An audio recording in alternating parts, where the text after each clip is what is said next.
ब्रह्मचारिणे निर्विशेष शून्यवादी पाश्चात्य देशतारिणे जय श्री कृष्ण चैतन्य प्रभु नित्यानंद श्री अद्वैत गदाधर शिवासादि गौर भक्त वृंदा हरे Krishna Krishna Krishna Hare Hare Hare Ram Ram Ram Hare Hare Hare Krishna.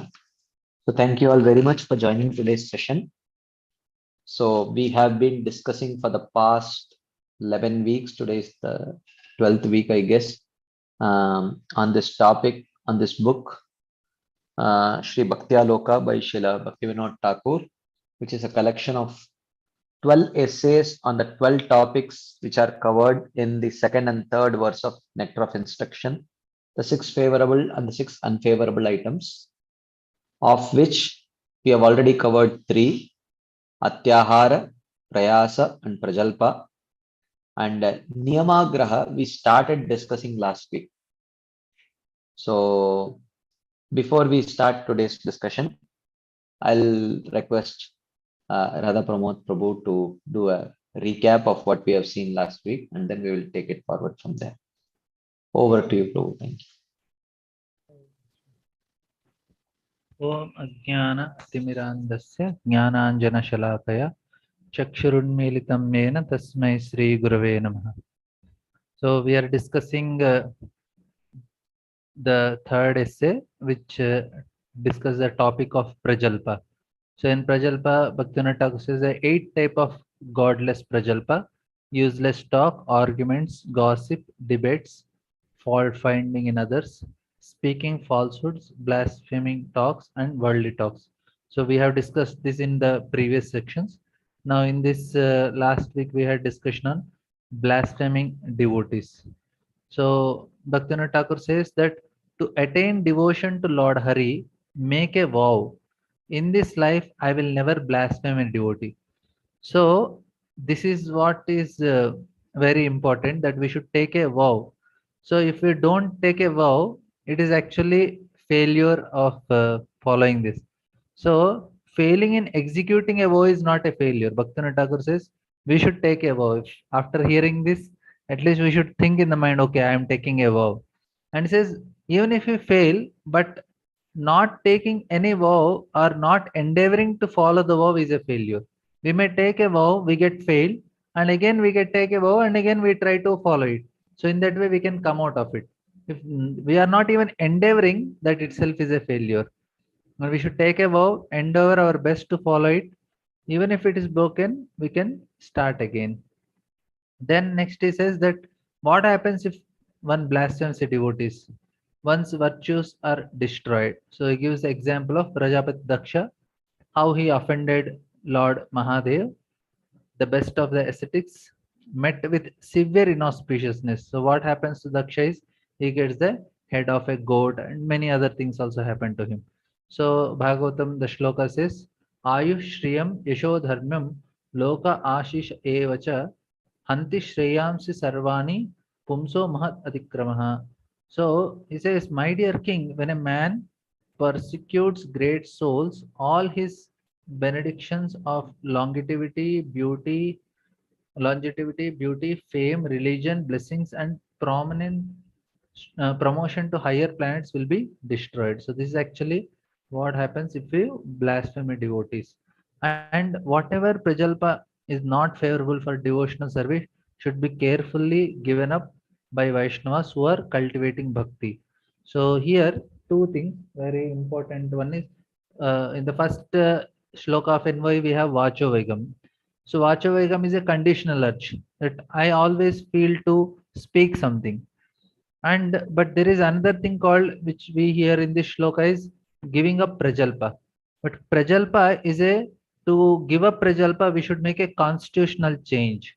So constitutional change means the vrittis are changed, the way we think is changed.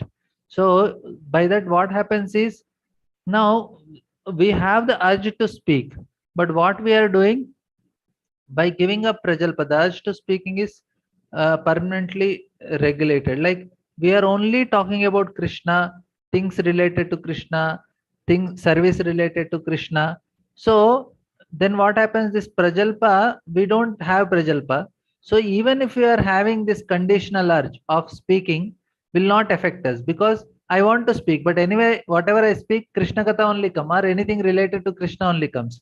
So automatically Vachavegam will be done. So there is no separate endeavor needed for Vachavega. If we can control our constitution, we make a constitutional change and make a change in Prajalpa. So as long as we are not speaking Prajalpa, there is no need to curb the urge of Vachavegam, because I don't speak only anything that is not connected to Krishna.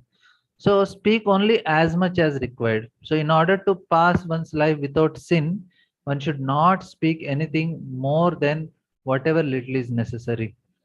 One need discuss only whatever is auspicious for oneself and others. So and then give up discussions about others, except for the glories of Vaishnava. So we should never talk about other person, especially if the person is not in front of us. So the essence of this whole essay is, whoever indulges in praising or criticizing the qualities and behavior of others will quickly become deviated from his own best interest by his entanglement in illusory dualities. So even criticizing and praising both are not good. Here, praising is praising their material qualities. So if we are doing both, it is very detrimental, because we will get entangled in illusion, because we start thinking about it. So now what is wrong in praising? Because we are praising material qualities which has no connection with Krishna. Now may say, Arey, there are so many good people in the society, why we should not praise them? Like praising the sacrifice done by great national leaders. Should we not be grateful for what they have done to us? So yes, we can express our gratitude, but express our gratitude how? We can chant one round for them, and rather than wasting our time on discussing, we can pray for them, chant for them, and that's what we can do. That's best, because we don't need to uh, entangle ourselves materially. It is prohibited because it increases our absorption for temporary material qualities and temporary material activities. The only thing worth to be glorified are Krishna conscious activities and qualities. So, what should one glorify and what should one criticize? We should glorify devotees, devotional service, and Lord, and we should criticize our own tendencies in indulging in non Krishna conscious activities. That's where we should use our all the tendency to criticize, we should use on non-devotees. And who is the non-devotee? Ourselves. So like that, not any other person. And then Srila Prabhupada on Prajalpa, he says, if you must talk, we must talk about Krishna conscious movement. And Prabhupada says frivolous activities are also included in Prajalpa category. What are they? Reading newspapers, reading magazines and novels, playing cards, solving crossword puzzles, watching television and debate about useless social political schemes, and doing many other nonsensical things. It all comes under frivolous activities and Prajalpa. And Prabhupada says, intelligent person interested in Krishna conscious should never take part in such activities. And then Bhakti Rakshak Sridhar Maharaj, his commentary on this verse. So he says, he gives very nice definition. He says, Prajalpa generally becomes para doshanu darshana.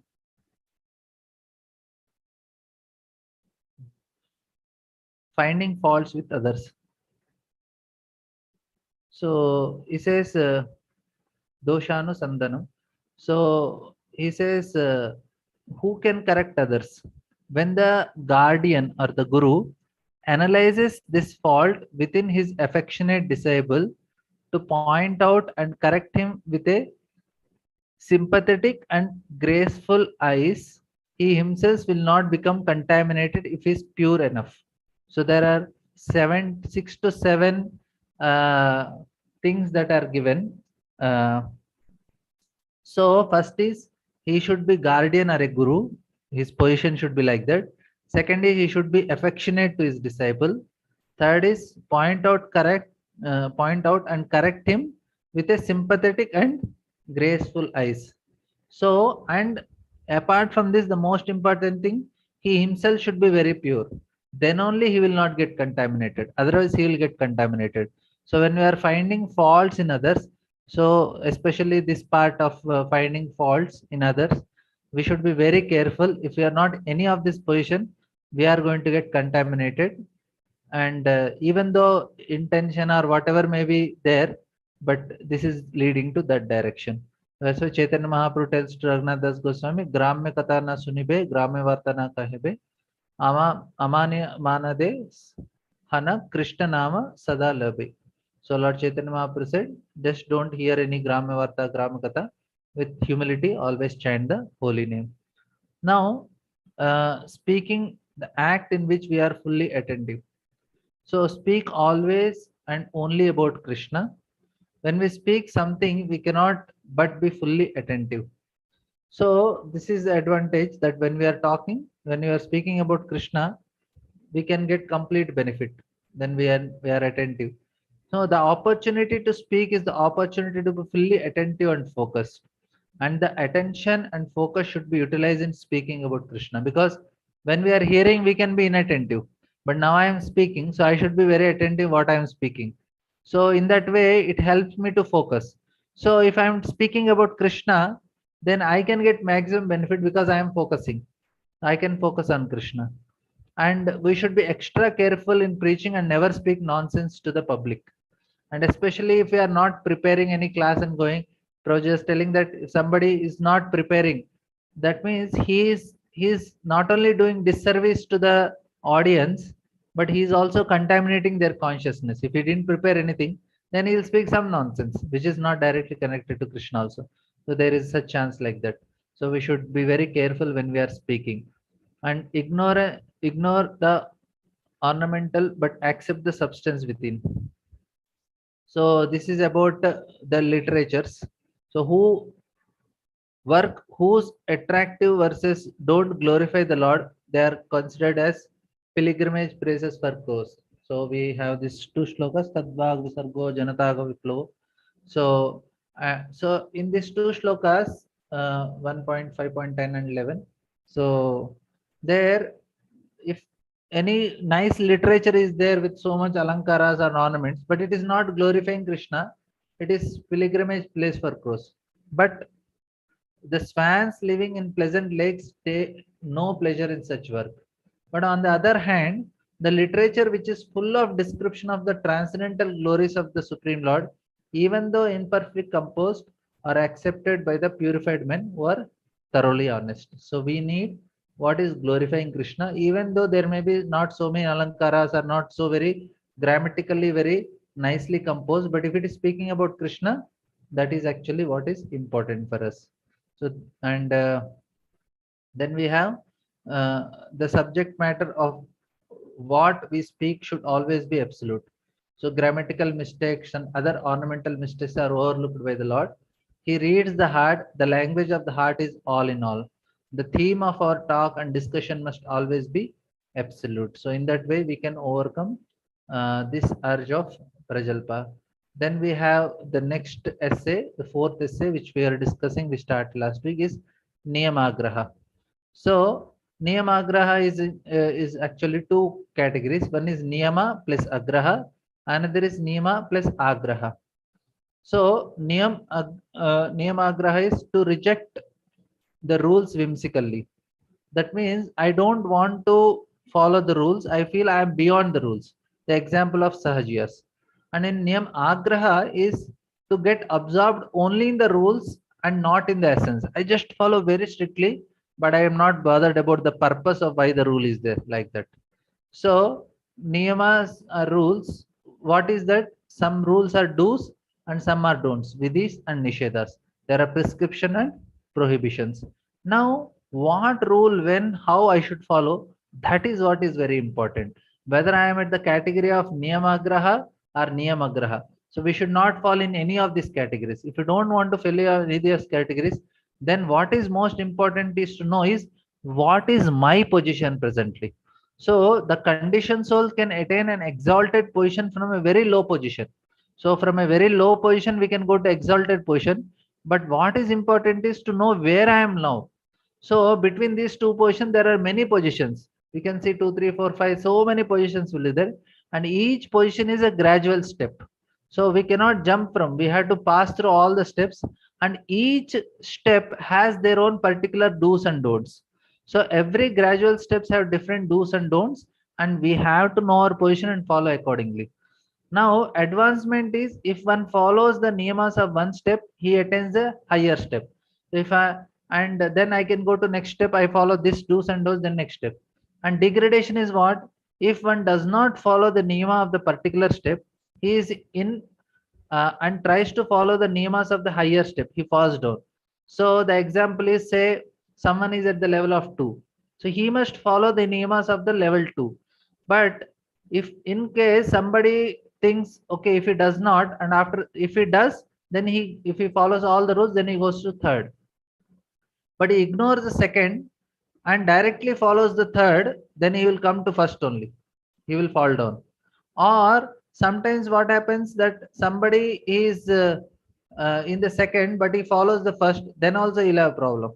So that's why Svesve Adhikara Yanishta Saguna Parikirtita Viparayastu Doshasyad Ubhayor Esha Nishchaya. So steadiness in one's own position is declared to be actual piety, whereas deviation from one's position is considered impiety. Like rules of one's own level. So one's prescribed duties, steadiness in one's own position, properly following one's prescribed duties according to one's adhikar.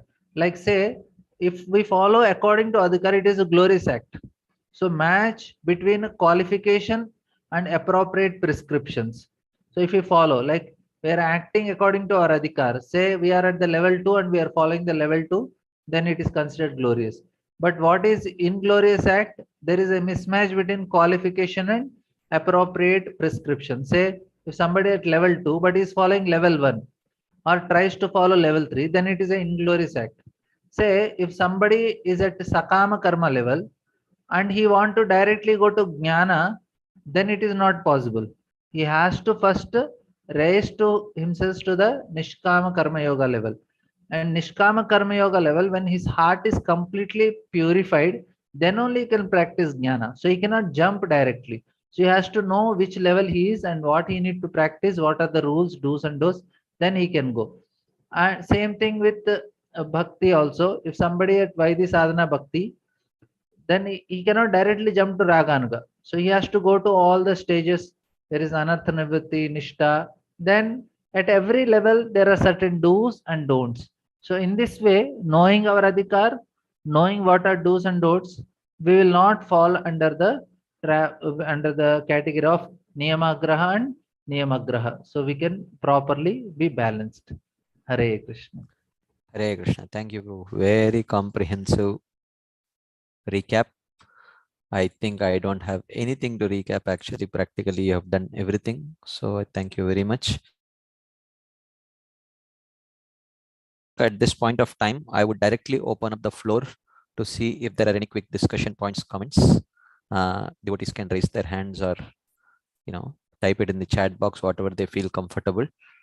And we will take a few minutes and then we'll move on to today's discussion. We'll continue the discussion on Niyamagraha.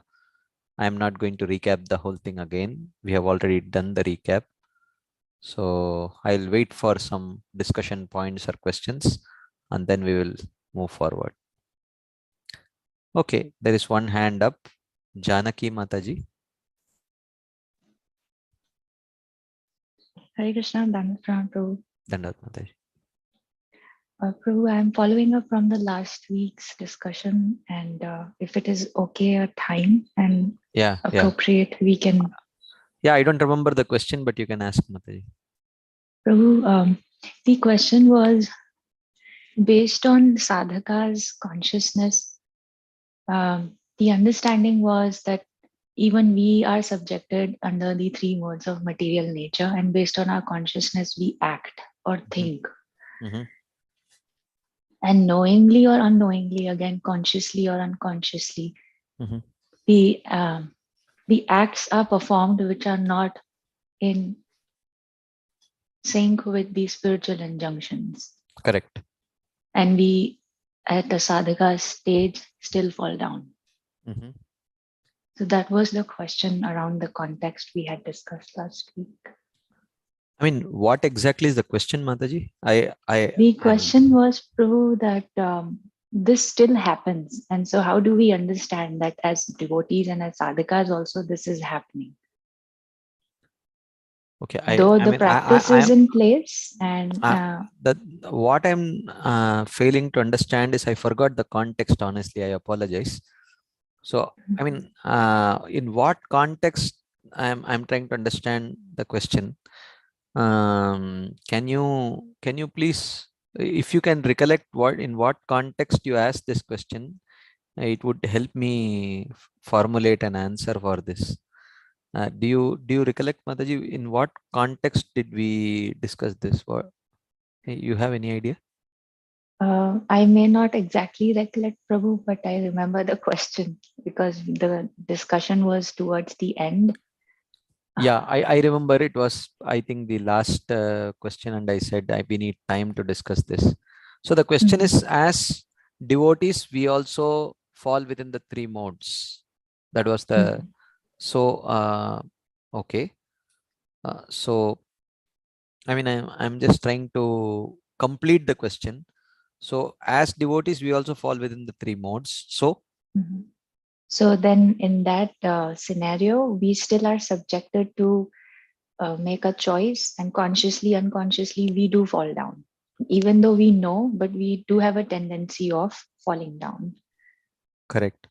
Because we are practicing devotees. And at the same time, we have the awareness. Sometimes somebody has not gotten the awareness, then they unconsciously act. So sometimes we do act due to our awareness, despite having the awareness also. Yes, and sometimes it is unconscious also as practicing devotees. So the question was that, yeah, this is happening, and we understand that at that level also, let's say even at the highest level, people have the tendency to fall down. So well, yeah, I sort of, okay, I will, whatever I could understand. I mean, I'm able to accept all your propositions, but I'm not able to still understand what the question is. Uh, so I think we were talking around this subject of Prajalpa, and how it led to that is probably me. I may have to refer the recording, Prabhuji, and apologize. I don't have the context. Is it possible for you to refer back? Because I'm able to accept your points, but sure, I'm not able to create a question out of it. So I also apologize. I forgot the context. So if you can refer and whenever possible, maybe next session, present the context and then your question, then I think that would be very helpful for us to have continue our discussion further. Thank you. Sure, Prabhu. I'll do that. Hare Krishna. Hare Krishna. Okay, Balaganesh Prabhu.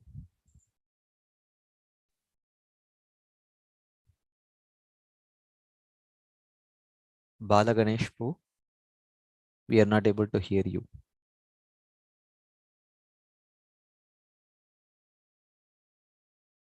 Can you hear me, Prabhu? Hare Krishna, Prabhu. Hare Krishna. Yeah, now it's clear. Okay, yeah, go ahead, Prabhu.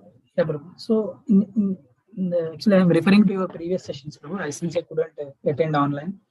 So, I think on day 7, you told when we are discussing regarding prayasa, a devotee should pass his life in a natural occupation. It's favorable to devotion service. Natural occupation means, how can we decide what is natural to us, Prabhu? Could you throw some light on that? Well, natural occupation is something that might come little more natural to us.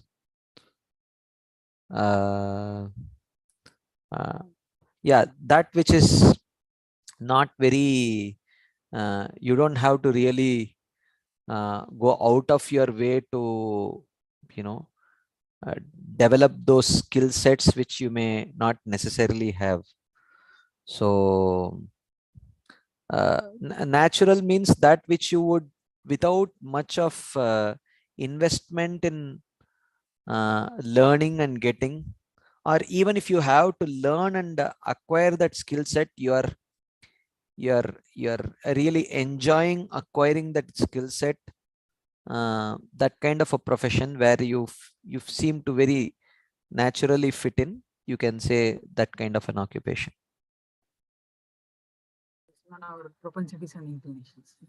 Yeah, same. I mean, depending on your propensities, your inclinations, whatever profession suits you, you honestly accept that profession and try to move ahead in that way. Okay, and also it's told that they shouldn't stay in any enterprise. Actually, basically all our private jobs are enterprise. What is that enterprise word mean, Prabhu? I couldn't understand that. I think that is for the renunciants, I think, if you can refer.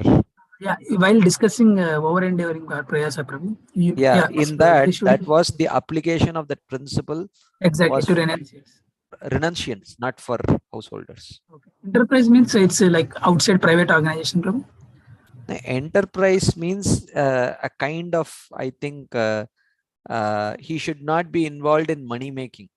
Basically, one who has accepted the renounced order, he should not be engaged in money making. He should rather be living a life simply by taking madhukari and then focusing on his sadhana. And yes, Prabhu, understood. So one more doubt is, Prabhu, in that we discussed like Saragrahi, right, Prabhu, regarding this concept of Saragrahi. So basically our Saragrahi means the essence of whatever we are discussing is just chanting the holy name and getting inputs from Guru or Prabhupada. So I mean, as you told that whatever you are doing, so like, try to catch the essence rather than understanding the deep layers and all. So is it like again? I mean, the question of personal capacity here, if means that if there is a conflict of interest between preaching and deep diving into the scriptures and understanding in having a deep study, so is it not like then if Saragrahi comes down to only these 2 points? So I'm getting a doubt whether I am again like not taking the essence and doing some kind of over endeavoring. So could you please elaborate on this? In terms of am I not a Saragrahi by trying to understand the scriptures more rather than spending the time preaching? Yes, bro. That's what, and because most often I keep on hearing like, so there are many innocent people outside, so who don't know anything. Why you are spending this much time on understanding? You already know many things. So this is what I hear many times from many devotees. So, but it's a question of balancing. Because if you don't fine tune your understanding, then probably we may not understand the nuances of preaching properly also, and we may not preach the right thing also. So therefore, I mean, you don't, I do understand their point of view, that you don't spend all the time sitting and understanding, when you should definitely be spending some time to share what you have understood also. So definitely one needs to balance it. I can, if you take either of the extreme, if you are,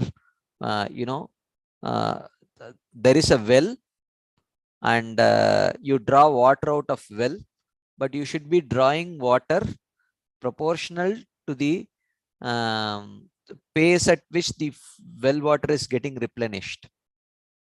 So if there is if there is too much replenishment and the water is not at all drawn, then the existing water will get rotten actually.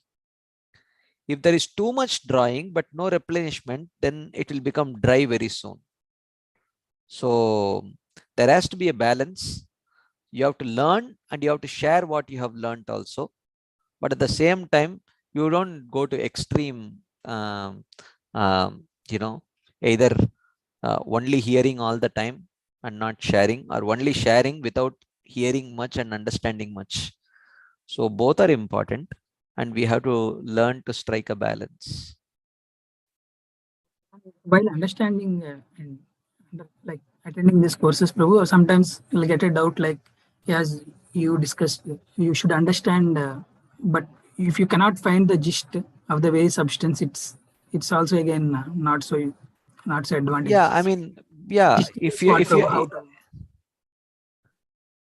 I mean, see, that is why it is not, you can't become a Saragrahi Vaishnava just by, you know, it is not a detail, you know, it is by sufficiently spending time with the scriptures, not just hearing, but trying to apply, and by that, and by also serving, right?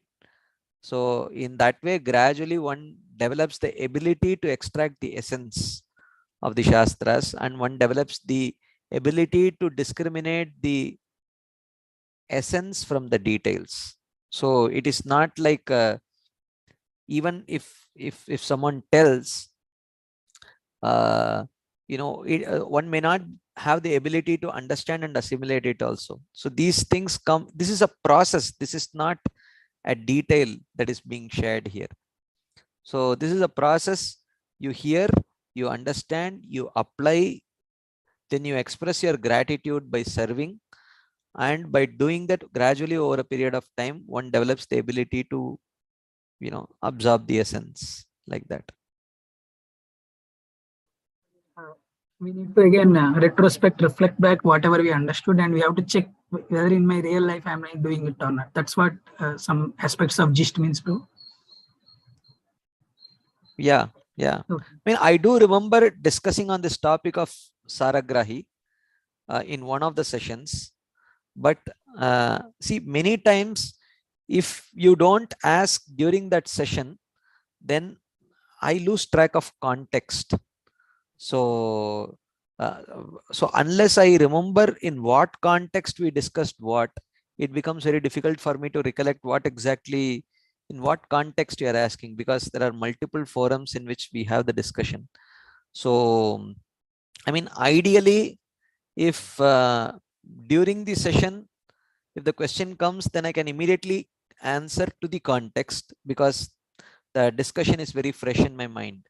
So now, because you have heard the recording, for you the discussion is fresh in your mind, but I am just scratching my head wondering, yeah, I do remember discussing this concept of Saragrahi, but in what context, I'm honestly not able to recollect.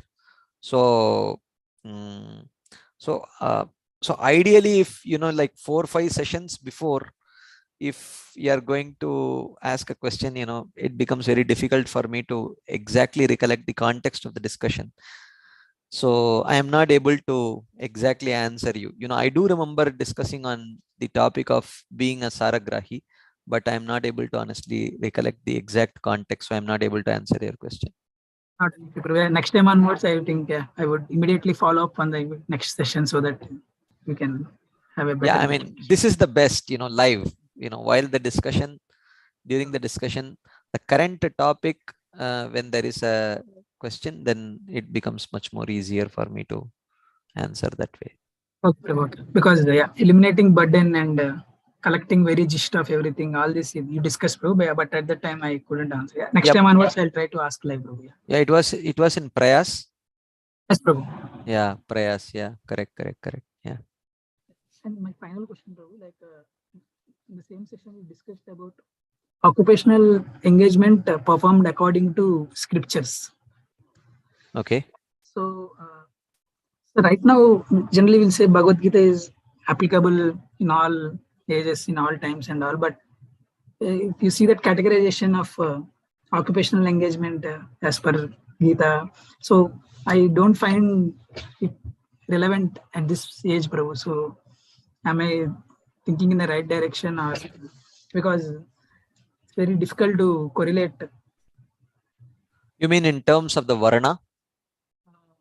In terms of food, you discuss this while doing jobs. Grihasthas, they have to accept the jobs as per their natural inclinations, and better to be in sync with the occupational engagement given in the scriptures. So all that you discussed in that context. Okay.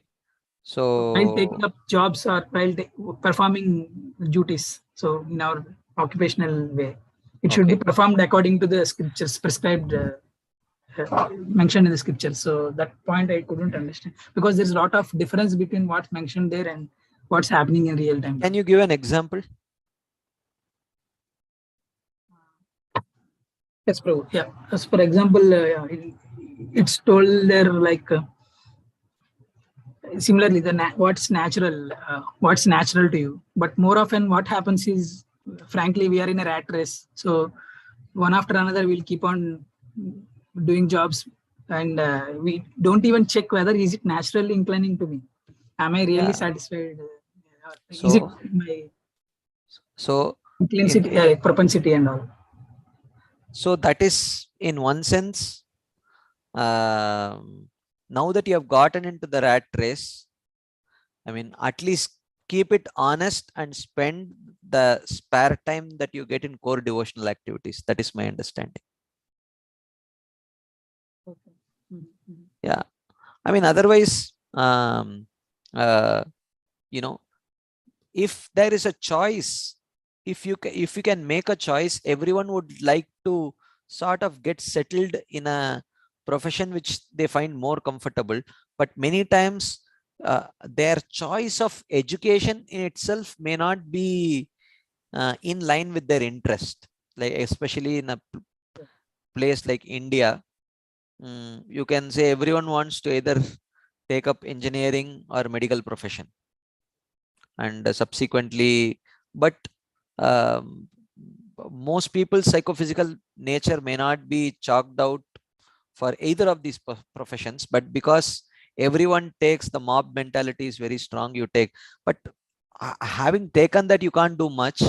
So at least try to keep it simple, and whatever time you get to engage in core devotional activities, that is my understanding. I don't think there is a need to complicate it any further. That's my understanding. Yeah, because most of the time we also would be spending like lion's share of our amount in doing our occupational duty. So that's where, yeah, at least our core sadhana, we should fix it. That's what you're saying. Yeah, then in that case, we have to see in the long run, there is no short-term planning. It has to be long-term plan over a period of time. Is the time that I am spending proportionate to, can I do something, some adjustment? Maybe I'm over earning beyond what I really need. So if I take a little bit more simpler job, maybe I'll save every day 2 hours more time. I may earn little less, but it is definitely sufficient for me. But I will get 2 hours additional time every day, which I can utilize in Krishna's service. Those kind of choices, conscious choices, one can try to make for sure. That's what I understand. Thanks to Corona, because of which we are saving a lot of time in commuting and attending this kind of association. Yeah. Thanks a lot. Thank you. Hare Krishna. Hare Krishna. Okay. Gail Mataji. Hare Krishna Prabhu. Yeah, my question is actually just for you to repeat what we've already discussed. Like in the summary today, it was brought up again, this concept of conditional urges of the tongue. And that was brought up in relationship to controlling, prajalpa, controlling the urge for prajalpa. And I think I need a refresher on what conditional urge of the tongue is, so that I can relate it better to the fact that we don't have to control. I think we don't have to control the tongue I think you get my Yeah. So I mean, basically you need to understand what is this conditional urge versus constitutional fine tuning, right? So because the Bhaktivinoda Thakur is talking here, that when in the very first verse, already Vacho Vegam, the urge, the need to control the urge to speak is already mentioned. Why is there again a mention of Prajalpa in the very next verse when why that redundancy? One may think, Yes. So Srila Bhaktivinoda Thakur says, no, this is not redundant. He says the Vacho Vegam that is mentioned in the first verse, it talks about a conditional urge. A conditional urge is when you get that urge, and as soon as that urge is satisfied, then it is not there anymore. So sometimes you really want to speak and express yourself, and as soon as you get a forum to express, then you are pacified. Or the urge of the belly, you feel hungry, as soon as you put some food, then your hunger is pacified. So these are conditional urges. They are not constantly there. Yes. But whenever the urge comes, you have to either address it or tolerate it. So the ability to tolerate that urge comes when you are constitutionally properly wired for it. When your inner constitution is proper, then you can tolerate that urge. But if the inner constitution is not proper, then you cannot tolerate that urge. The ability to tolerate is severely compromised. So Srila Bhaktivinoda Thakur says in the second verse, when he says Prajalpa, he says this is a constitutional change that the living entity has to adopt, a sadhaka has to adopt.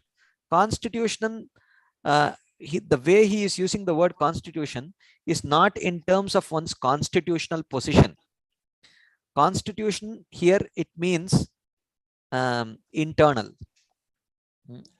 So he says that whenever there is an opportunity to speak, if we keep indulging in Prajalpa, then the ability to tolerate the urge to speak will not be there.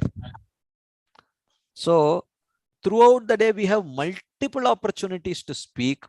We should learn not to speak Prajalpa, and we should rather learn to speak Krishna Katha or something connected with our Krishna conscious progress whenever there is an opportunity to speak.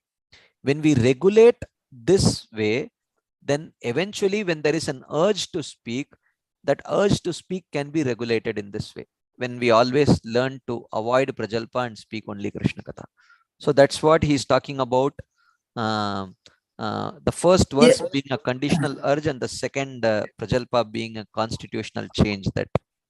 Yeah, and this is the very point where it was fuzzy for me, because if when opportunities for Prajalpa arises, right?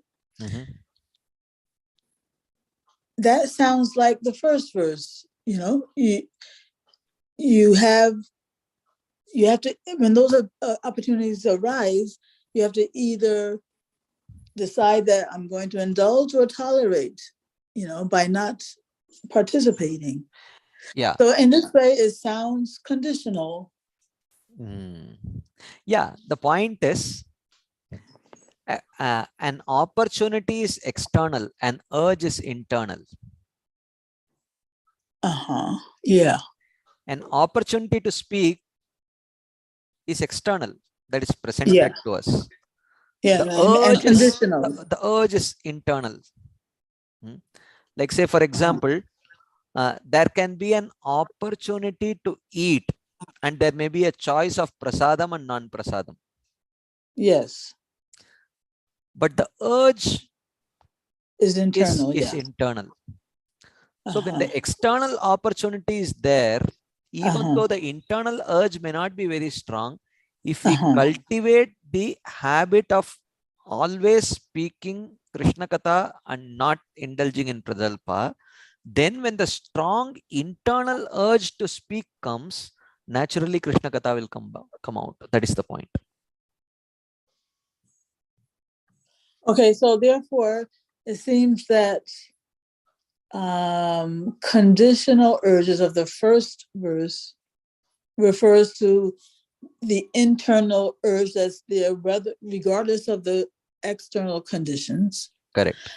And the constitutional, how should I say, situation, Yeah. it refers to, the external conditions that are there, regardless of whether the urge is there or not. So Yeah, I mean, the second verse is more of a moment-to-moment choice, whereas the first talks about a more your deep-rooted response to urge. your internal, right? Yeah. Yeah, so that's what I'm saying, that the conditional urges refer to how you respond to Yeah. your internal urges, Correct. whereas the constitutional position refers to how you respond to external situations. Yeah. Choices. On a more regular moment-to-moment basis, what kind of choices you make, it builds up Yes. your immunity for tolerating the Internal deep-rooted urges. internal urges. Yeah, that is the point.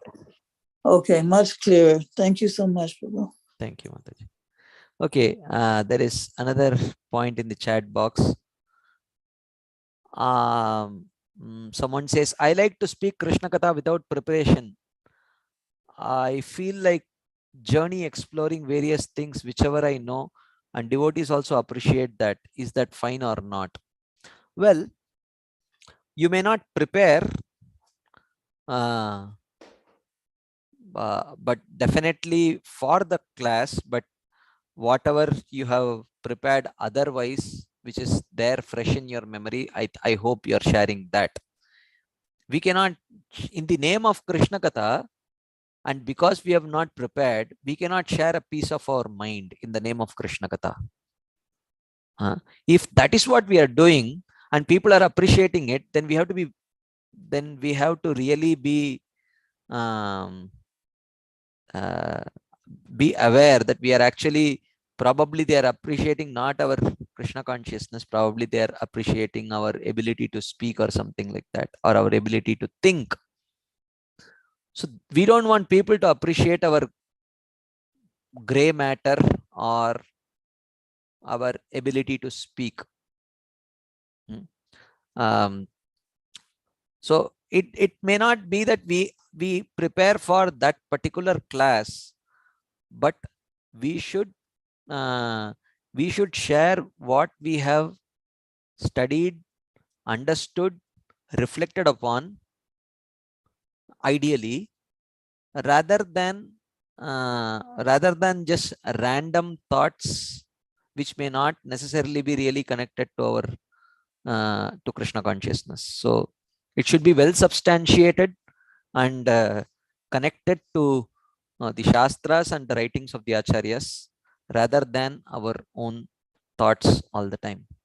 So yeah, we have to identify what is it that the devotees are appreciating, because that we have to be careful. That's my understanding. Okay. If there are no further discussion points, then we will continue discussing on this topic of Niyamagraha.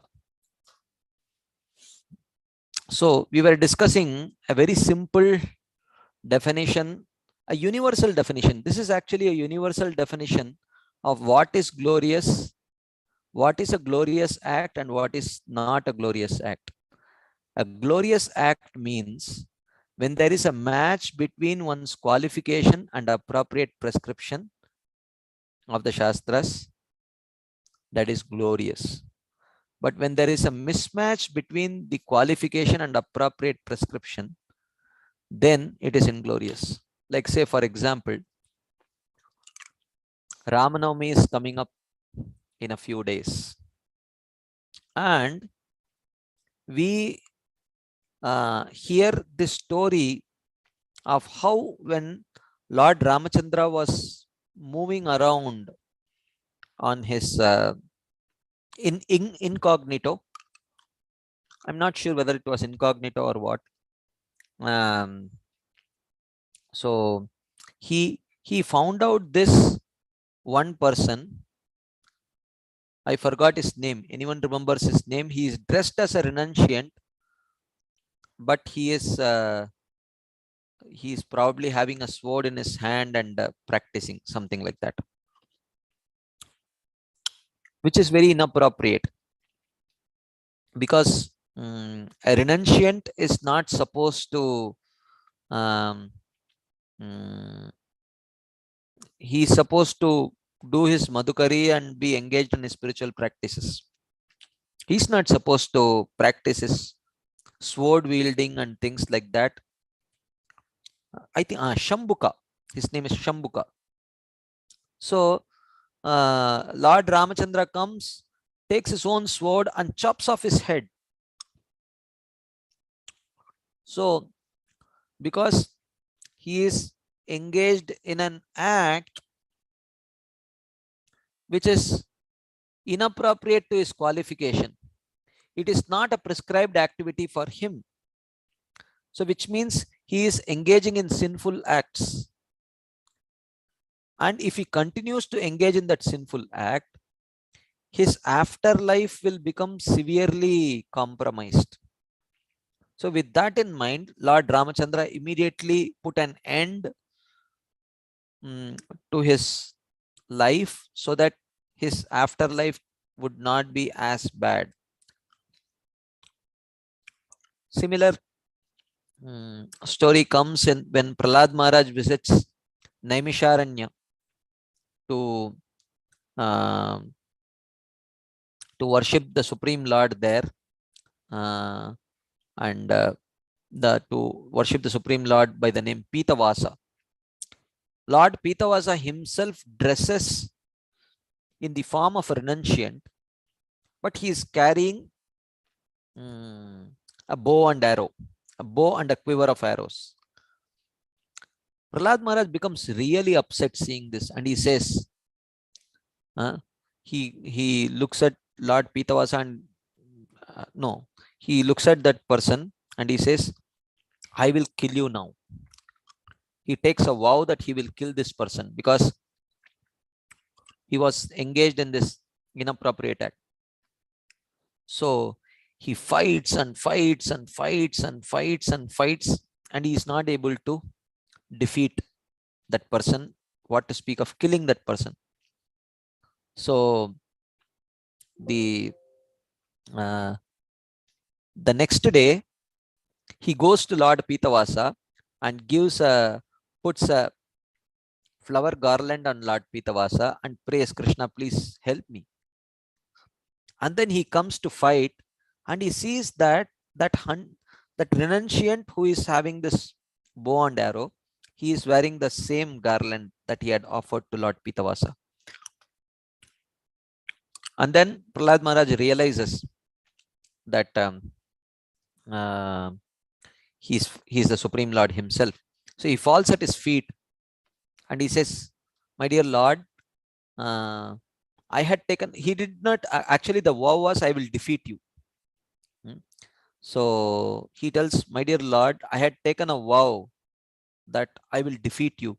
And for a Kshatriya, if he is not able to maintain his vow, he should give up his life. So should I give up my life? This was a question that Prahlad Maharaj asked Lord Pitavasa. Lord Pitavasa says, my dear Prahlad, I am eternally defeated by your devotion.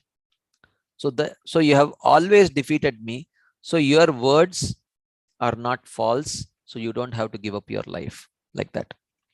The point is that there should not be a mismatch of one's qualification and the appropriate prescription according to that qualification from the scripture is taken very seriously, because one need not perform any other sinful activity that performing an inappropriate activity which is not prescribed according to one's qualification in itself is sinful. So, therefore, why are we discussing this principle in Niyamagraha? Because one understanding of Niyamagraha is to perform the prescriptions of a level which is either below us or above us, and not performing prescriptions which are prescribed according to our level of qualification. This is Niyamagraha actually. So therefore, if there is a central verse which describes this principle of Niyamagraha, that is this verse of Srimad Bhagavatam. Sve sve adhikare yanishta saguna parikirtitah viparyayastu doshasyat ubayor esha nishchaya. Performing an activity according to one's own qualification is called as guna. And performing an act inappropriate to one's qualification is called a dosha. That is how guna and dosha is described. Right? So, in Srimad Bhagavatam, Lord Krishna says, same verse he quotes here, Sve sve adhikare ya nishta sa guna parikirtitah. Guna and dosha. There is a simple definition of guna and dosha. Viparyayastu dosha syad ubayor esha nishchayah. Desha kaladi bhavanam vastunam mama sattama guna doshav vidiyete niyamartam hi karmanam. Sve sve adhikare ya nishta. Nishta means steadiness. Steadiness in one's own position. Steadiness in one's own position means performing acts according to qualification. Right? Is declared to be actual piety. Sa guna parikirtitah. Whereas deviation from one's position is considered impiety. Viparyayastu doshasyat. Right? Ubayor esha nishchayah. In this way, the two are definitely ascertained. Right? So, Krishna says, O Sattama, O saintly Uddhava, Karmanam niyamartam hi mama vidiyate. In order to restrict materialistic activities, I have established vastunam guna doshav, that which is proper and improper among all material things, including time, space, and all physical objects. Desha kaladi bhavanam. So,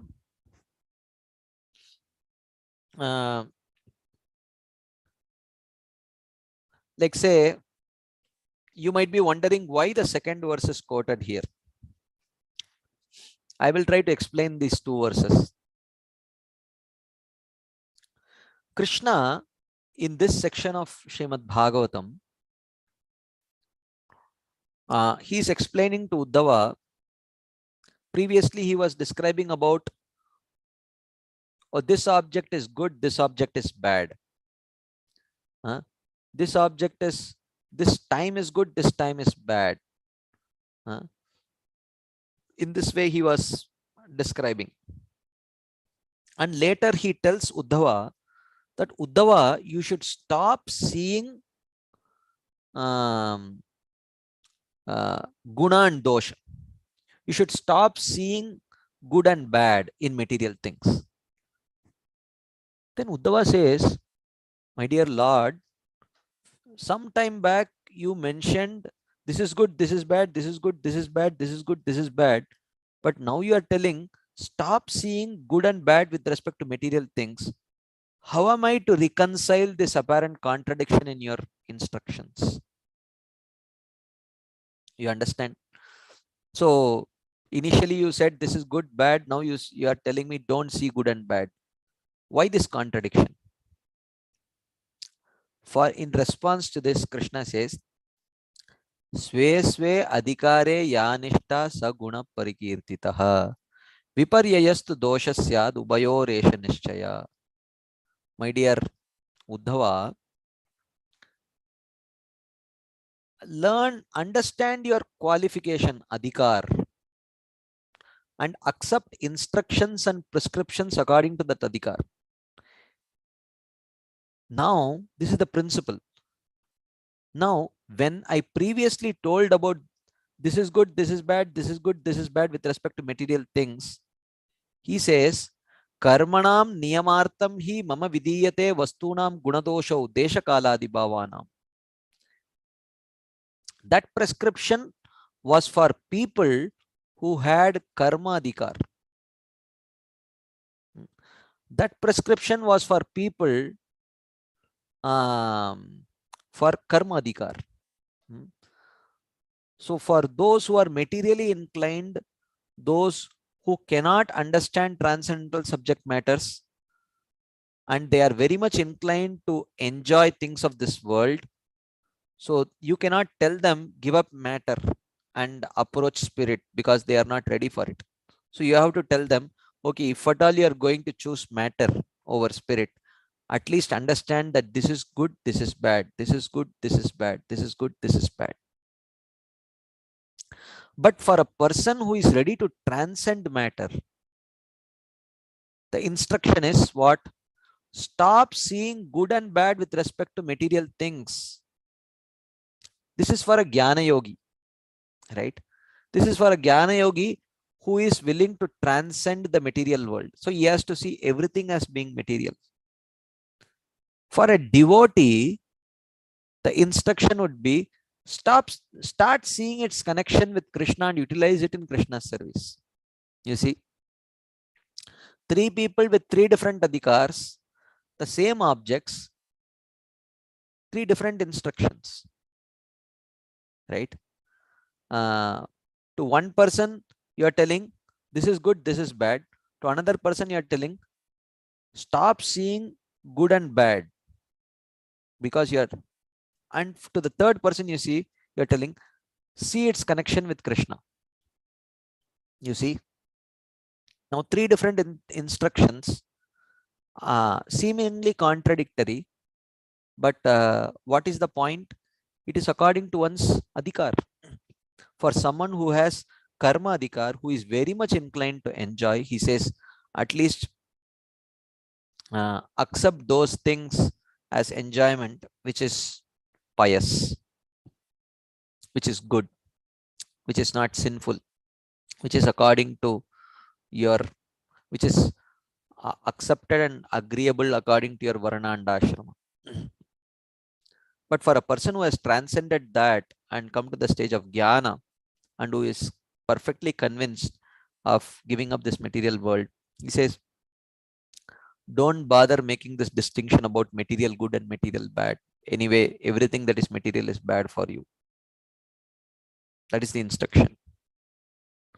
And for a devotee, he says, everything has its roots in Krishna. Everything is connected to Krishna. Learn to utilize everything in Krishna's service. That is the instruction of Yukta Vairagya. You see? So therefore, Krishna says, yes, they are not contradictory because those two instructions are for two different people. So you have to accept an instruction according to your nishta, according to your adhikar, according to your qualification. But if you accept someone else's prescription, then it's a problem. So using the same word prescription, a doctor prescribes. Okay. A doctor prescribes, let's say an Ayurvedic doctor prescribes sugarcane juice and sugar candy for a person who is suffering from jaundice, and is prescribing a very bitter medicine for someone who is suffering from high fever. If the person suffering from high fever says, oh, this person is having a fun time, that is also a prescription, proper doctor prescription only, prescribed by the same doctor. I will take that prescription. So what will happen if a person who is suffering from high fever drinks a nice cool glass of sugarcane juice, 1, 2, 3 glasses, he may even die. Right? Even though it's a bona fide prescription by a bona fide doctor, but it is for the wrong person. So your medicine, your intake of medicine should be according to that which is prescribed for your disease. So like that. So that's what he is indicating here. This is which means as devotees, for us, we should accept the rules which are prescribed for devotees and not accept the rules and regulations which are prescribed for the karma yogis or jnana yogis or ashtanga yogis. And this is a basic thing. And even within devotional service, within the realm of devotional service, according to different levels of one's devotional development, there are particular prescriptions which change. Like, say, for example, at what stage, what we are qualified to hear and read and study with respect to Srimad Bhagavatam. प्रभु जी, मुझे 10th canto बहुत अच्छा लगता है, तो मैं खाली 10th canto पढ़ूं क्या? People have this question. 10th canto में भी ना प्रभु जी, ये रास पंचाध्यायी है ना, बहुत अच्छा लगता है मुझे, I really like. खाली वो पढ़ूं क्या? पढ़ सकते हैं अगर आप, if it is according to your adhikar, you can study. At what level can Rasa Panchadhyaya be exclusively studied and meditated upon? At least one should be at the stage of Ruchi or Asakti. At that stage, it is possible. And one has clearly shown a symptom of that greed which is characteristic of Raganuga Bhakti. One can do that. But at Anarthanavritti stage, it is not according to one's prescription. So one has to understand one's qualification, and accordingly one should see what is prescribed, what is not prescribed. So this has this is how the principle is applied when it comes to non-acceptance of rules which are prescribed for karma, jnana, and yoga, and eagerly accepting rules which are prescribed for bhakti, and even within bhakti, understanding what exactly is am I supposed to do according to my level of progress on the path of devotional service. Okay, give me 1 minute. I am just feeling very thirsty. I'll just drink some water and come. I forgot to bring my water bottle. Give me just half a minute, please.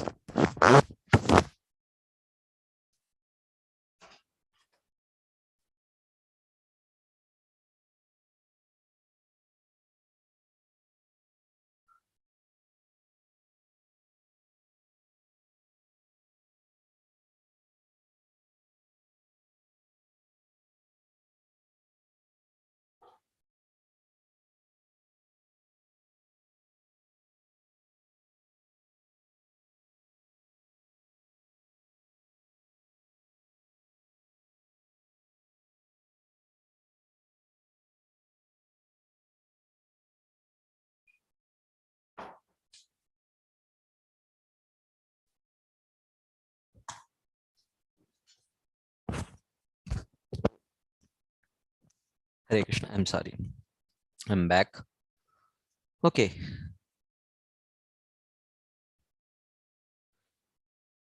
Okay, there is a question here in the chat box, very relevant question.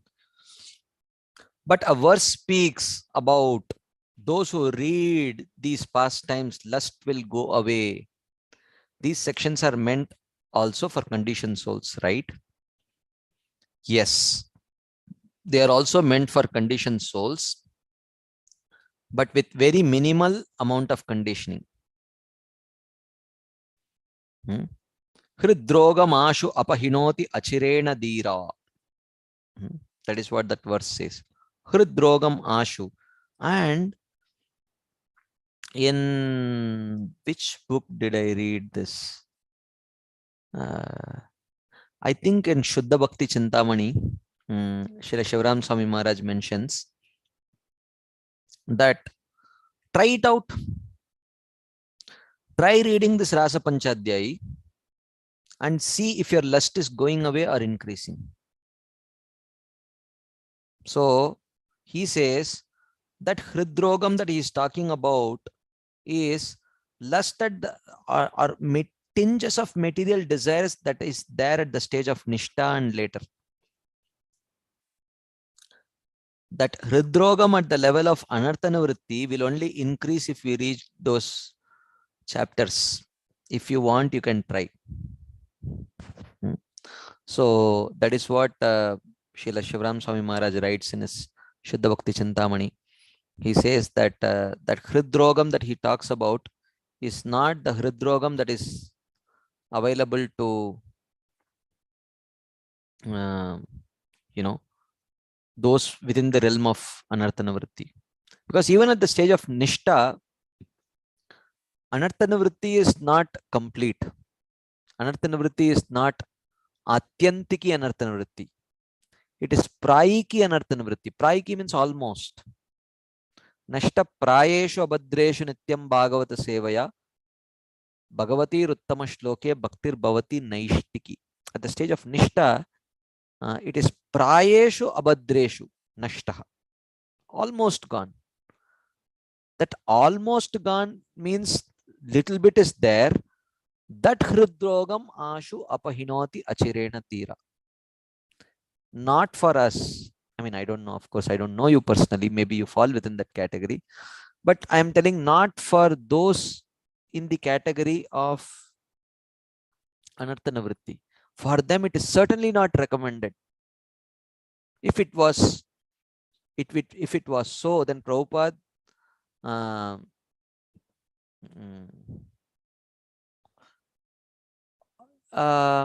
yeah, but only glory of Krishna is given in Gopi Geet. I didn't feel anything wrong reading those. Kindly explain. Well, if you don't find anything wrong reading it, the gopis embracing Krishna's lotus feet to their heart, embracing and kissing Krishna, if that sounds perfectly fine and not on an intellectual platform, but even on a sensual platform, if it does not create any agitation, and if it is enhancing your devotional inspiration to serve Krishna, and then yes, definitely, why not? We can start hearing. Otherwise, why would Prabhupada why would Prabhupada restrict, when the Gopi Bhav club started, when they were exclusively focusing on those sections of Krishna book where Krishna's those intimate pastimes with the gopis were given, Prabhupada immediately reacted very aggressively to put a full stop to this. Were they not reading the glory of Krishna? Why did Prabhupada have to stop? Or was he envious that they will learn more about Krishna than himself? So, I mean, and why did when even Bhakti Siddhanta Saraswati Thakur wanted to print Krishna Karnamrita and Govinda Leelamrita, these kind of esoteric books, Bhaktivinoda Thakur said, print one copy just for you. These are not books for public consumption. Why? Are they not glorification of Krishna? They are the supermost glorification of Krishna. Then why did Bhaktivinoda Thakur have to tell Bhaktisiddhanta Thakur, one copy you print just for you, just for yourself, not for anyone else? So therefore, that is why we are discussing this Niyamagraha. Accepting, this is where the Sahajiyas make a mistake. They make the mistake of Niyama Agraha. Either they reject the rules which are meant for themselves and accept the higher rules, which is where the problem comes. The prescription should be according to the disease. It cannot be otherwise. That's the problem with the Sahajiyas actually. Anyway, any quick comments on this point?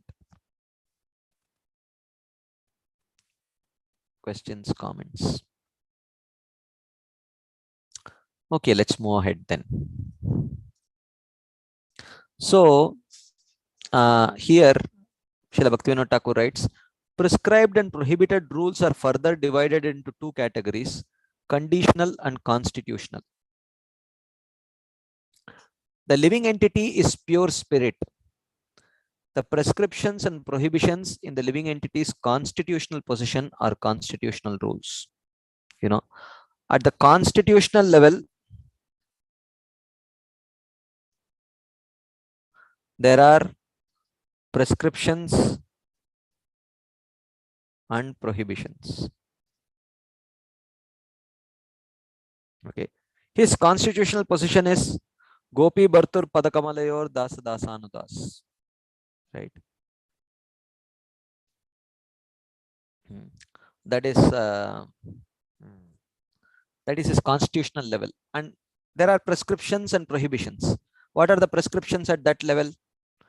Prescriptions are Shravanam Kirtanam Vishnu Smaranam Pada Sevanam Archanam Vandanam Dasyam Sakyam Atmanivedanam Anukulyasya Sankalpo Pratikulyasya Varjanam Rakshishyati Vishwaso Goptraptve Varanam Tata Dainyam Atma Nikshepa Shadvida Sharanagati. Right. So these are all prescriptions, and prohibitions are anything that is pratikul for bhakti, varjanam. That is the prohibition, right? So, but when the living entity is separated from his transcendental position, he accepts the designations given by the illusory energy and is entangled. Brahmana, Vaishya, Brahmana, Kshatriya, Vaishya, Shudra, Brahmachari, Grihastha, Vanaprastha, Sannyasi. These are certain bona fide false designations, and there are many other non-bona fide false designations, like I am an Indian, I am an American, I am a so and so human being, whatever. Okay, I am a student, I am a teacher, like that. So he says these are conditional, conditional prescriptions and prohibitions, then according.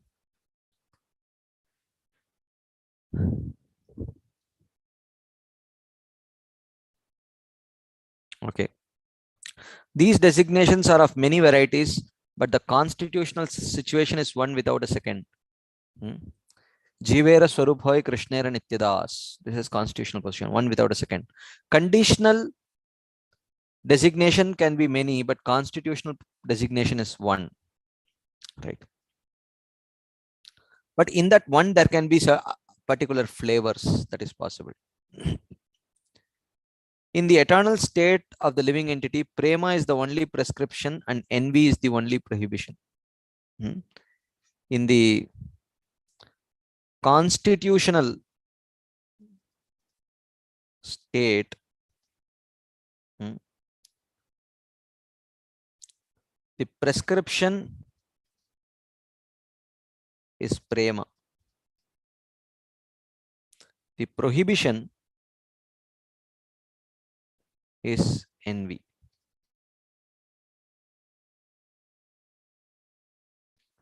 This prescription and prohibition is subordinate to the living entity's eternal nature. The living entity imbued with prema and devoid of envy is the shelter of eternal rasa. Although rasa is of 5 varieties, still they are one undivided spiritual truth. Okay. There are 5 varieties, but still it is one truth. Right. So this is at the constitutional level. Prema is the prescription, envy is the prohibition. The rules of that position are not to be discussed here. We are not here to discuss those rules. Okay. Because right now we are not situated exactly in our constitutional position. We must know only that this state is the eternal condition of the living entity. Although in the conditional state, the rules are of different types, still all the steps are divided into 3 principal categories. So they are karma, jnana, and bhakti. Okay. There is step 1, step 2, step 3.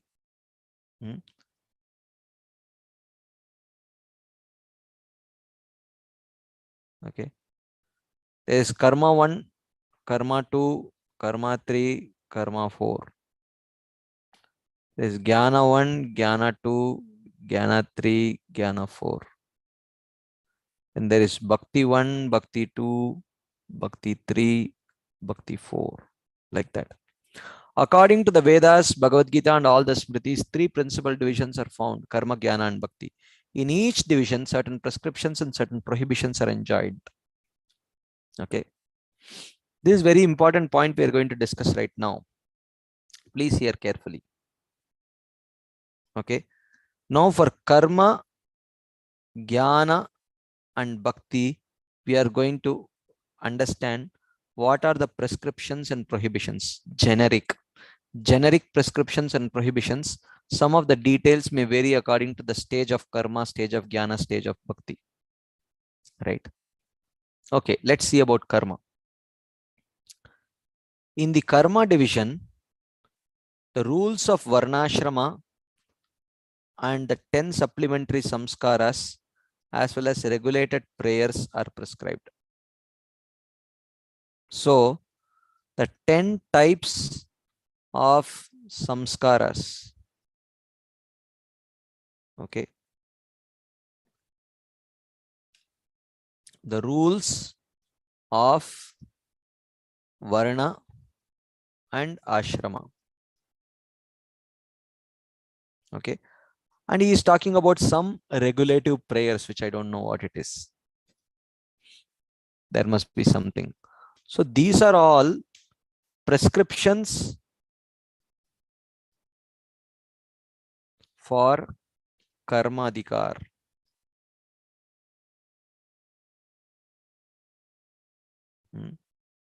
Rules of varnashrama. 100% non-negotiably should be followed for those who have karma adhikar, not for bhakti adhikar. Okay.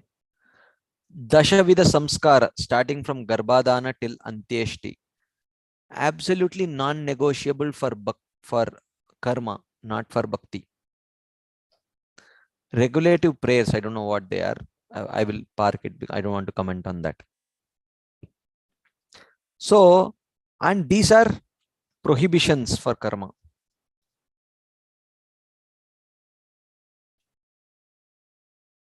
Sins and bad habits are prohibited. Okay. For jnana, sannyas is mandatory because you enter the realm of jnana yoga only by taking sannyasa, right? Renunciation, detachment, and discussing matter and spirit, these are prescriptions. Prescriptions for jnana yoga. Fruitive activities, forbidden activities, and attachment to sense enjoyment are prohibited. Fruitive activities are not prohibitions for karma. but they become prohibitions for jnana. Forbidden activities are prohibitions for both karma and jnana.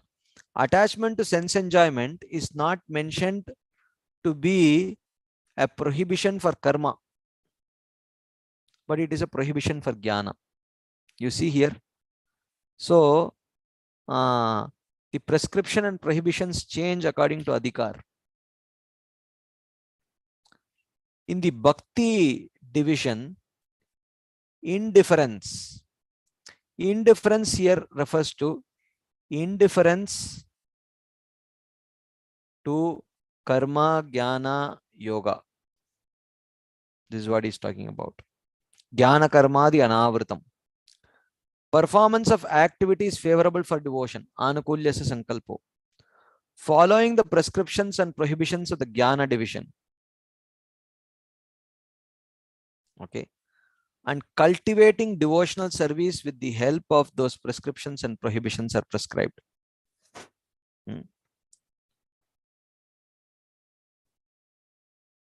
And prohibitions are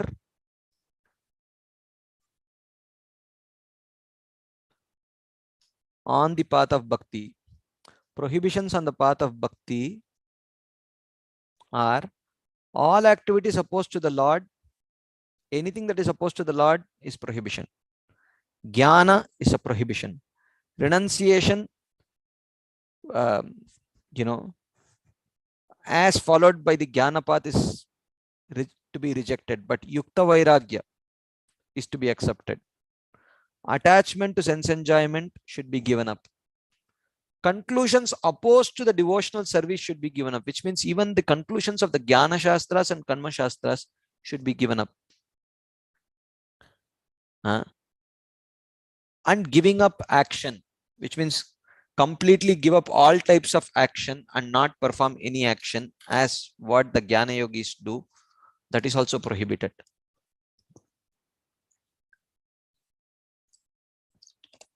So you see,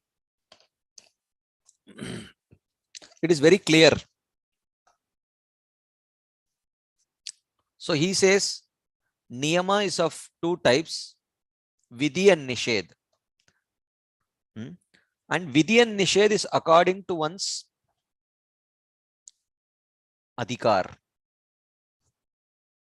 So according to your adhikar, whatever is your vidhi and you follow it, whatever is nishedh, you have to avoid doing it. And he gives a very simple explanation of, if for one qualified for karma, these are the prescriptions and these are the prohibitions.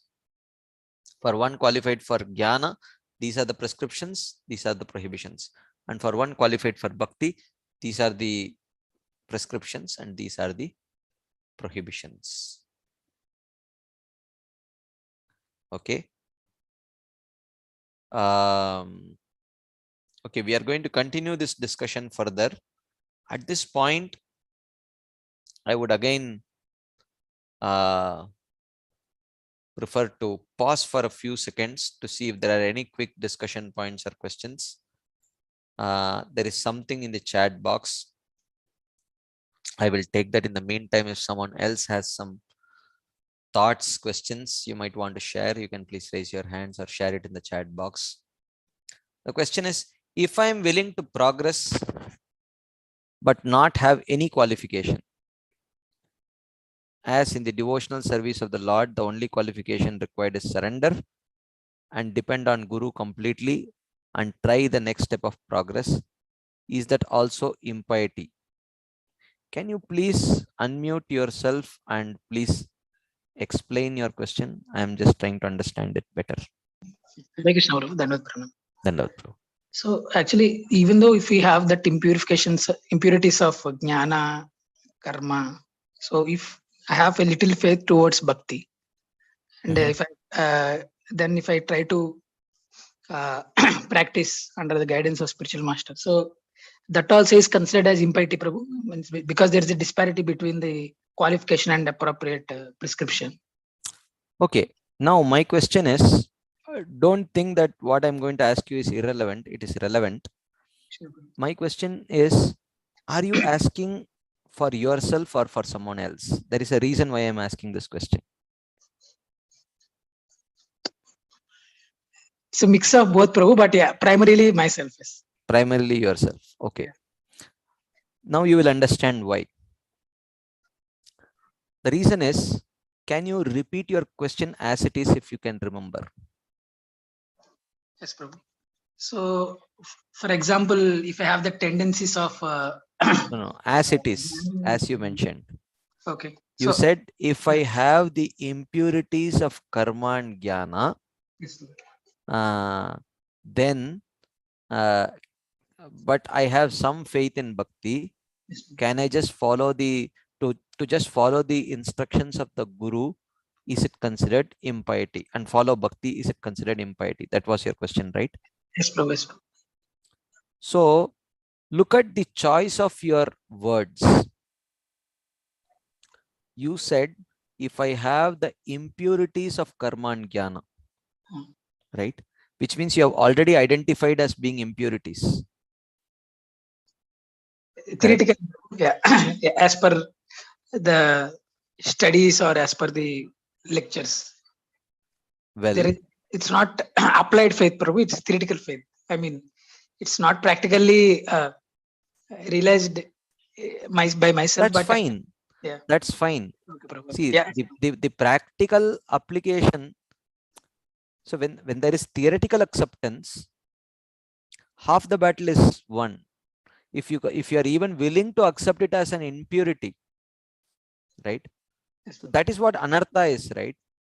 So anartha is where you know it is an impurity, but there is attachment to it,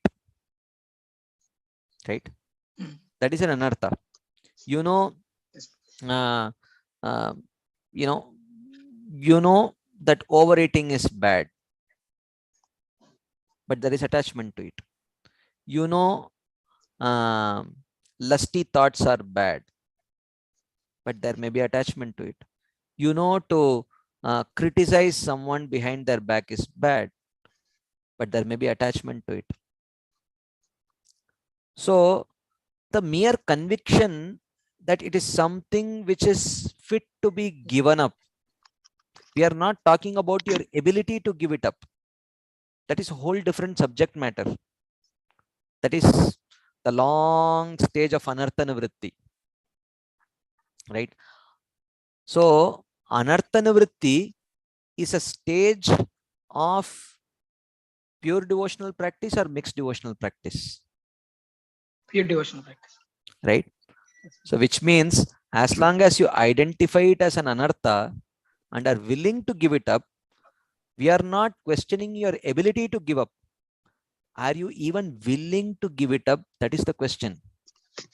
So if you are willing to give up, then it qualifies under the category of being an anartha, and gradually by once trying to practice the path of devotional service with whatever sincerity that one can muster, gradually over a period of time, those anarthas will go away. So therefore we should understand, I mean, that a sadhaka's action is a vector sum of two stimuli. Okay. One is a person's faith, shraddha, and another is the person's conditioning. What his action is a vector sum of these two quantities. Okay. Sometimes the faith may be 50 units, the conditioning may be 100 units, and his final action may be something which is absolutely opposed to the tenets of bhakti. But this action is not indicative of his faith necessarily, because there are two opposing forces which are acting here. Sometimes if the faith is powerful, we respond to the faith that we have gained. Sometimes when the conditioning is powerful, we may respond to the conditioning. So therefore, the action of a particular person could mean it may be that he is unconvinced of acting appropriately, or it could also mean his inability to act appropriately. So when there is really a contamination of karma, jnana, or yoga, the person who possesses that contamination will not see it as a contamination. He will see it as something which is bona fide. That is why mixed devotees will not necessarily, in one sense, think that they are actually mixed. So, but sadhakas who may have similar inclinations but are willing to identify those inclinations as being anarthas, they are, there is a difference. So therefore, the very fact that you are calling it as the impurity of karma and jnana in itself indicates that, your faith is clear, but you are trying to shed your conditional baggage which may have elements of karma and jnana. Isn't it right? Yes, Prabhu. Yeah. So therefore, as long as you identify it as an anartha, then I think what you are practicing is very much according to your position, your qualification. Okay, yeah, because the qualifications that were given for karma or jnana are little more high than a qualification for bhakti, which is simply faith.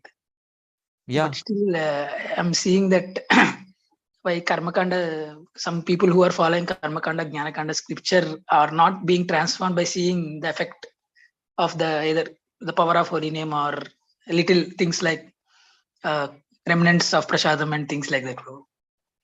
Well, that's because we don't understand that their value system itself is different. Their definition of success itself is different. Mm-hmm. So that we may not understand. So, yeah. Okay, so but this is my final question, Prabhu. By seeing that if someone follows Bhakti Marga, if you are trying to preach for karma jnana kanda people, by seeing the effects of holy name, will not people gain faith in the process of Bhakti, Prabhu? And thus they also can become qualified to follow Bhakti and lose interest in the path they are following, like karma and jnana. Well, what you say is right, but this takes many lifetimes. Okay. This takes many lifetimes. So, it takes lifetimes of experiencing Agyata Sukriti for it to gradually transform their heart. Because it is not based on logical conviction. It is based on transformation of heart. And that takes a long time. Mostly it takes multiple lifetimes of accumulation of Agyata Sukriti for that to become faith in pure devotional services. So it's not just you open the Bhagavad Gita and show, isn't it very clear? Yeah. It doesn't happen that way at all. Okay. So we have to, that is why it is mentioned, we have to give them, slowly help them develop the faith and then show them. Otherwise, for them, they will not have trust in Bhakti Shastras only. You show them Bhakti Shastras as proof. First thing, what have you done to help them develop faith in those Bhakti Shastras? First, they have to trust the pramana. Then you can use that pramana to prove anything. But many times we don't invest time in helping them develop faith in the pramana. And that is not an easy job. To quote a pramana is the easiest thing to do. But to help that person develop faith in that pramana is lifetimes of hard work actually. Absolutely, Prabhu. Right. So therefore it's not very easy. It doesn't happen that way actually. So, Prabhu, yeah, but sometimes I'll get this thought like why the Lord does not want the Karmakanda scriptures to get destroyed, like Sakalena Mahata, Yoga Nashtaparantam. Even while if you see devotee life also will continue to commit sin, even though if we know some things. But because of this script, they are rooting to that scriptures. That's where they're getting that inputs from. So if those were not available, it's very easy if everybody will be bro. That is your misunderstanding. Okay. You know what will happen when the Karmakanda scriptures are not available? These people will all become sinful. Their desire for sense gratification will have no regulation. They will become unregulated, sinful sense gratifiers. Because you think people become devotees because of non-availability of Karmakanda and Jnanakanda scriptures, and some people don't become devotees because of availability of Karmakanda, Jnanakanda scriptures. Is that how one becomes a devotee? No, bro. No. It has nothing to do with availability of or non-availability of the other literatures. So it has something to do with having accumulated favorable experiences in Krishna consciousness in the form of Agyata Sukriti. When there is accumulation of Agyata Sukriti, irrespective of whether they were previously attached to karma, jnana, or yoga, or materialism, they can become devotees. So it is not due to the availability or non-availability of these scriptures. That is a very naive understanding actually. Okay, Prabhu. So our duty is to give prasadam, give some opportunities for sadhu, seva. Yeah. In that way we can develop Ajnata Sukriti to them, right? We can give them an opportunity to accumulate Agyata Sukriti. Okay. Yeah. Okay, Prabhu. Thanks a lot. Hare Krishna. Hare Krishna. Okay, there is a question here. Okay, Mother Gail. Hare Krishna Prabhu. Yeah, I just want to clarify this concept of anartha nivritti being I don't know, how should I say, a part or an aspect of pure devotional service. A stage. Okay. Yes, a stage of pure devotional service. So even though it's a stage of pure devotional service, when a bhakta is in that particular stage, he is probably performing mixed devotional service, or very, very often can be seen as performing mixed devotional service. Is that true or not? Well, if I take what you have stated as it is seen that he is performing this mixed devotional service. Possibly. But is he performing mixed devotional service? No.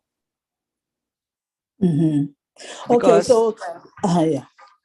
Because there is a difference between mixed devotional service and a Vaidhi sadhaka succumbing to a material desire. Yes. Right? Yes. So a mixed devotee performs devotional actions for fulfilling his material desires. Yes. Whereas a Vaidhi sadhaka is succumbing to his material desires, which are in the form of anarthas. For a mixed devotee, the material desires are his cherished desires. Yes. For a sadhaka, they are his anarthas. A mixed devotee is praying for those desires to be fulfilled, whereas a sadhaka is praying for those desires to be eradicated. Yes. Yes. So there is a difference between, Yes. so therefore the stage of anartha nivritti is not practiced by a mixed devotee. It is a part of pure devotional practice only, because what is pure in a sadhaka who is still struggling with anarthas is his faith. Yes. Yes. So the whole aspect of pure devotional service, the word pure talks about the faith of the person. Yes. Mhm. It's not talking about his conditioning. Conditioning, Yes. for that matter, even at the stage of bhava, there are very faint traces of conditioning. So is it that till one reaches prema, he's not practicing pure devotional service? You cannot say that. Yeah. So yeah. Yeah. So it's a matter of faith, even though externally it may appear the same as a person who has their faith in mixed devotion. Yeah, I mean, that's why, I mean, a person who has mixed devotion may engage in some material activity. A person who is a sadhaka may engage in a material activity, whereas a sadhaka is succumbing to that desire. Yes. A mixed devotee is willingly performing it, and a sadhaka is regretful having performed it. Uh, uh, um, a mixed devotee is perfectly fine, and he feels, this is what I'm supposed to do, right? Like that. Yeah. That's why I say, externally to an onlooker, they might both look like they're either both, bhaktas or Sometimes, both yeah, mixed yeah, devotees. yeah. Sometimes it may look like that. Yeah. Yeah. Okay, very clear. Thank you so much, Prabhu. Hare Krishna. Thank you, Mataji. Right. Okay, there are two more points in the chat box. Before bhakti, faith on material things is there. Initially, devotee taken to bhakti has little faith on Krishna. Does it mean his faith is shared between material things and Krishna? Then does it become mixed devotional service? I mean,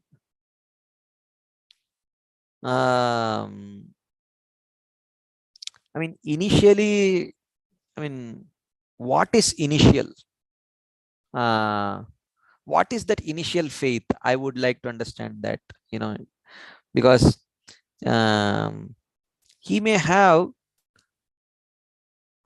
have attachment to matter, but faith in bhakti. That is generally the case with someone who has developed that real faith, even though it may be the beginning stage. Generally, what it means is he has faith in bhakti, but attachment to matter. If you think about it, I think that's what you are indicating. So attachment to matter will be there for a very long time, but as long as one identifies that it is fit to be given, that attachment is fit to be given up rather than be satisfied, even though we may endeavor to satisfy it every time and again, every once in a while we may try to satisfy it, but as long as we are convinced that it is fit to be given up, so then it is all right. Then it is not mixed devotional service. But if we think, what's the problem? I am worshipping Krishna and I am not asking any demigod or anyone. I am asking Krishna only to fulfill this desire of mine. What is wrong? I am also a devotee, right? And I am asking Krishna only to fulfill this desire. If Krishna will not fulfill, who will fulfill? I have full faith in Krishna. This is mixed devotional service. Like that. Okay, another question, very relevant question. Samskaras are not required to be followed being a sadhaka. It's only mentioned in karma only. How to understand? Well, that's how we should understand. He says, like say for example,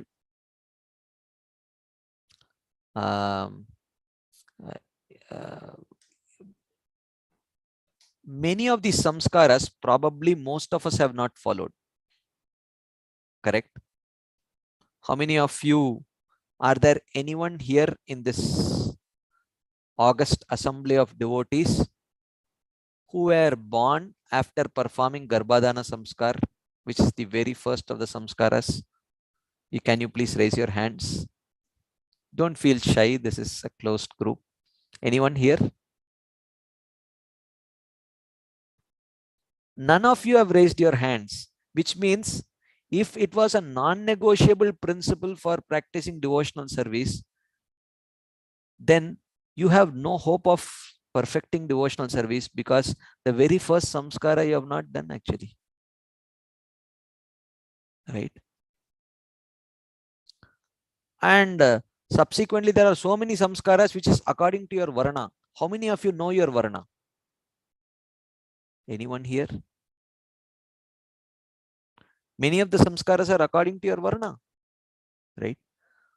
So if you are not going to raise your hands, then the point is they are not non-negotiable for bhakti at all. None of these samskaras are non-negotiable for bhakti. But when a child is born, before a child is born, you never know whether the child who is going to take birth is going to be a devotee or not. Just because you are a devotee, by default, the child need not be a devotee. Right? So therefore, at least give them the basic samskaras. But still, for devotional service, these are absolutely these are not non-negotiable things. Right? So that is why it is mentioned. It is not mentioned as the 10 types of samskaras are not mentioned as prescriptions for devotional service. Okay. We still have about 7 minutes time. Let us. Okay, there is a question. Are we saying that these samskaras do not apply for sadhakas? No, it depends on which samskara you're talking about. If you're talking about Garbhadana samskar, I mean, the kind of Garbhadana samskar that we practice is almost like an devotionally adapted version of the actual Garbhadana samskar. So the actual Garbhadana samskar is for fixing the varna of the child. The samskaras actually,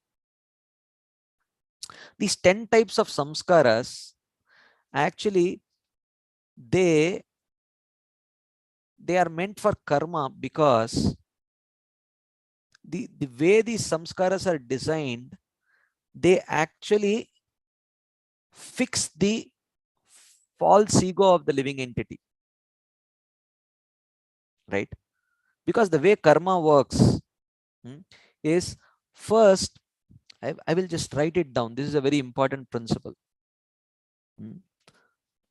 The way karma works, the path of karma, the samskaras fix the false ego of the jiva. How? You are a Brahmana. So when that false ego is fixed, then what will the jiva do? If I am a Brahmana, then I am supposed to accept the prescriptions and prohibitions and rules, everything of a Brahmana. So fixing the false ego is a way of making the living entity to become subservient to some rules. Okay. He becomes subservient to some rules. Okay. So then you can help him transcend the false ego. So this is the path of karma. Okay. So path of karma, first, through the samskaras, the path of karma fixes the false ego of the jiva. And when the false ego of the jiva is fixed, you are a Kshatriya, you are a Brahmana. Like that, then if I'm a Brahmana, then I have to accept the rules and regulations of a Brahmana. So he becomes, he accepts those rules. So he becomes subservient to some rules. And when he becomes subservient to those rules, through those rules, gradually he is made to elevate that false ego. This is the purpose of samskaras, for your information. But when one accepts bhakti, immediately, instead of fixing a false designation, he is immediately willing to accept a true designation. Okay. So, in the path of bhakti, okay, the devotional activities fix the true ego of the jiva. This is a direct process, right? The path of karma, the samskaras fix the false ego of the jiva so that he is willing to accept certain rules. He becomes subservient to those rules, and through those rules, he can transcend the false ego. But still, then he accepts the path of jnana yoga to accept an incomplete true ego, which is, I am not this body, I am the soul. Like that. But in bhakti, right from the beginning, the true ego is given, and the activities of devotional service fix the true ego of the jiva. So, what is the role of samskaras, which is actually meant to fix the false ego of the jiva? Of course, it is done with a purpose. If the false ego is not fixed, then the person will become whimsical completely and not accept any rules. So the samskaras fix the false ego of the jiva so that he becomes subservient to certain rules. But in bhakti, the person is willing to, because of the faith that he has achieved, that he has received, he is willing to accept the true ego. So therefore, why give samskaras? Give the person devotional activities which will fix his true ego directly.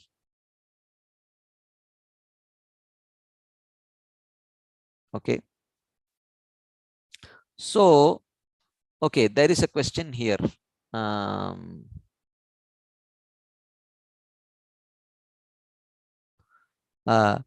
Okay. Does the bhakta adapt the samskaras so that it is performed with devotional consciousness and intentions? Yes, some of these samskaras can be adapted in a devotional way. No doubt about it. Yes. And some of these samskaras are devotionally dovetailable samskaras we can do. For example, in Garbhadana samskara, we we read Bhagavatam, we read Bhagavad Gita, we chant extra rounds and all that, which is actually trying to fix the true ego of the jiva rather than the false ego of the jiva. This kind of an adapted version is perfectly fine, right?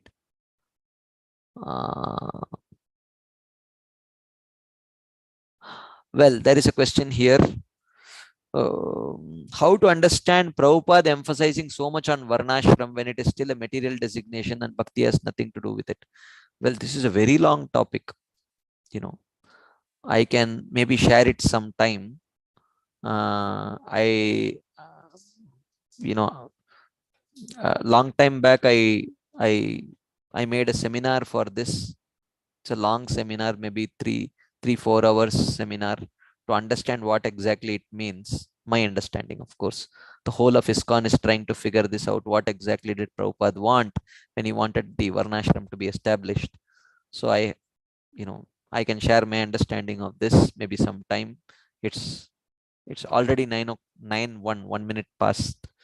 the ending time. So maybe sometime we could discuss this for sure. But anyway, this Niyamagraha is a very tricky one, because Atyahara is very clear. I mean, fairly clear. I won't say it's very clear. Nothing is very clear. Prayasa is also fairly okay. Prajalpa is okay. Here you get the questions of, for these three, you get the questions of where do I draw the line, things like that. But in Niyamagraha, lot of things are little gray area. So this needs actually proper discussion, and I think the questions are going in the right direction, and we are having reasonable discussions which is relevant to the topic on hand. So even though we have not covered much material today, but I think we have discussed relevant topics, because when I read some of these slides, I expected questions, because these are natural for those who have spent some time in Krishna consciousness and have heard. So there would definitely be some apparent contradiction there. So therefore it would come in the form of questions I knew. So that's why I paused to take some discussion points. But let's pause here, and we will definitely continue this discussion in our next session. So thank you all very much for your patient listening and your enthusiastic participation. We will continue this discussion further. Okay, for those of you who, thank you very much, Tiffany Mataji. So there was a question about Varnashram and Bhakti. At least the devotee who asked this question, go to the chat box, and Tiffany Mataji has shared a YouTube link where you can get this discussion on this topic. So please go ahead. Those of you who have this question about why did Prabhupada wanted to establish Varnashram, especially when it is external to the path of Bhakti. So you can please check out this YouTube link, and then come next week, and then we can have a discussion. And for those who would like to discuss on this topic, I strongly suggest, please, if you get time, go through this YouTube link, and then you come back, and then we can continue this discussion. Thank you all very much. Srila Prabhupada ki jai, Srila Bhaktivinoda Thakur ki jai, Shri Bhakti Aloka ki jai. Hare Krishna. Thank you very much.